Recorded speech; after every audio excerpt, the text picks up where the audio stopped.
Have you ever looked at yourself in the mirror? Not just to check your hair or how tired your eyes look, but really looked and asked, who am I? Really? Not your name? Not your job? Not the version of you shaped by opinions, achievements, or regrets? Someone.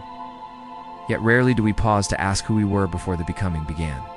Before the world placed its hands on us and molded us gently, sometimes harshly, into roles, labels, identities we didn't choose but learned to wear like second skin.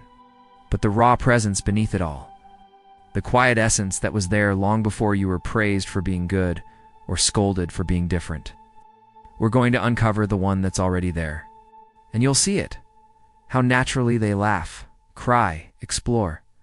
There's no hesitation in their joy, or at least a functioning one. But something feels off in a world that's louder than ever, constantly selling us identities, lifestyles, and solutions to problems we didn't know we had. Remembering who you truly are is an act of rebellion. Feeling tears rise for no reason, not from pain, but from the beauty of being alive. Or noticing how your soul stirs when you paint, write, walk, sing, pray, not because anyone's watching, but because you are.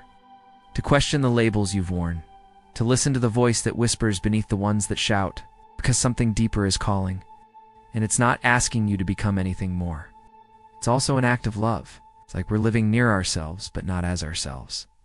And that's when the real question begins to whisper. Sometimes gently, sometimes as a quiet ache in the chest. Who am I underneath all this? No self-consciousness in their wonder. They don't yet think, am I too much? Or what will they think of me? They simply are. That the real you has been there all along, waiting not to be invented, but seen. Like the sky behind the clouds, or the silence beneath the noise. But as we grow, we learn to perform, to adapt. We start chasing approval and avoiding rejection. Not in fireworks or lightning bolts, but slowly, like the scent of rain before it arrives, like the soft echo of a song you forgot you loved. You don't find yourself in books, or awards, or even in other people. You remember yourself when you're finally quiet enough to listen. We wear masks, not because we're fake, but because it feels safer that way. The one buried beneath expectations, comparison, fear, and noise. But because you were something different. Maybe it was the day someone laughed at your dream. Or the moment you were told to sit still, be polite, and not ask so many questions. Little by little, your wildness was softened, your light dimmed. Not because anyone meant to harm you, but because they, too, had forgotten their own original self. Because the peace you're looking for, the clarity, the direction, the sense of home, it doesn't come from adding more. It comes from peeling back, returning, remembering. It's a strange thing, isn't it? How we spend our lives becoming something. In this video, we're not going to search for a better version of you. There's an old Sufi saying, you are not a drop in the ocean. You are the entire ocean in a drop. But somewhere along the way, we forget. We get told who we should be. And then we spend the rest of our lives trying to be it, or worse, believing we are it. You're the smart one. You're the shy one. You're not creative. You'll never succeed unless you hustle. These messages don't always come in words. Sometimes they come in silences, in glances, in the feeling that love had to be earned, and you were never quite enough just as you were. Maybe you remember the moment it started, that first time you felt ashamed of yourself. Not because you'd done something wrong, or born whole, curious, alive. Watch a child long enough, and after years, decades of this, you wake up one day feeling disconnected. We don't know why. We have a good life, maybe. This isn't just a spiritual question. It's a deeply human one. Because when you begin to strip away what you're not, you begin to feel something return. Not all at once. Sometimes it starts with a small moment. Sitting alone in the early morning, hearing birds instead of phones. And maybe, just maybe, that's the clue. As we continue on this path together, I want to invite you, not to fix yourself, but to come home to yourself. It's simply asking, will you remember me? And once we see that truth for what it is, another question begins to arise, quietly, like the moon behind the clouds. So we sit with that question. Will you remember me? It's not as something distant or divine, but as the simplest version of you. The you before the layers, before the pressure, before you learn how to hide your softness just to survive. It's how easy it is to live from the outside in, rather than the inside out. Because the world will always have its opinions, always have its expectations. But there is something in you that existed before anyone ever had a name for it. A presence, a pulse, a quiet aliveness that doesn't need approval to be real.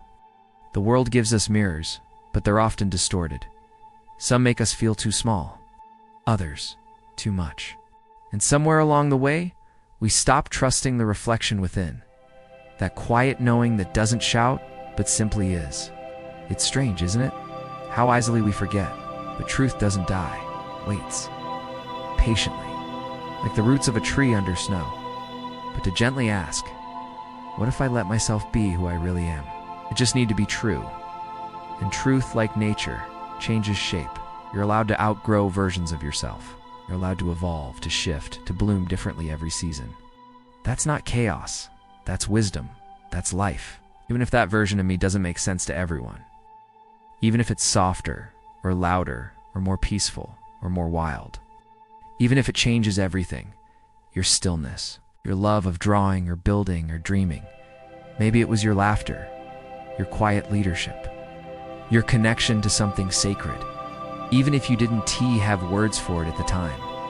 Like a melody you haven't sung in years, but still remember if you close your eyes and hum. It's the ones that were there before the noise and will still be there when the noise fades. If you sit with them, if you honor them, they begin to rise again.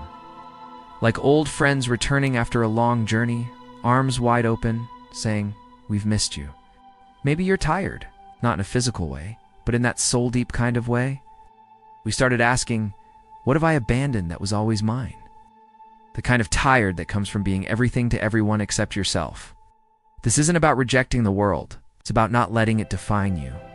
Sometimes it looks like losing your way. Sometimes it feels like falling apart. But what if that unraveling is sacred? It's of releasing the roles you played so well. Maybe you were the caretaker, the achiever, the peacemaker, the rebel. These identities served you once. They helped you navigate a world that often felt too big, too fast, too cold. What if the breakdown isn't a failure, but the beginning of a great remembering? You might feel far from that right now. It's okay. The path back isn't always clear. There is a kind of grief in this process. The grief of letting go of who you thought you were supposed to be, but they were never you. Just strategies, masks, outfits you wore to belong. And now, you are not lost. You are simply in the in-between, the space between forgetting and remembering.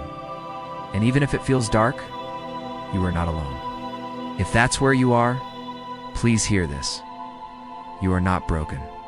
You're not the only one who has ever felt out of place in your own life, who's ever stared at the ceiling at 2 a.m. wondering, is this all there is? You're not the only one who has smiled through gatherings, jobs, conversations, while something inside you stayed quiet, waiting. Sometimes the truest parts of us go quiet because the world didn't feel safe enough to hold them. And maybe now, you're ready. Not to force anything, not to prove anything. Because here is something the world rarely tells us. You need to be consistent. What if instead of asking, who should I become? Maybe it was your wonder. These are not small things. These are the threads that weave your truest self together. But even the truth needs silence to be heard. And the next step often arrives without words.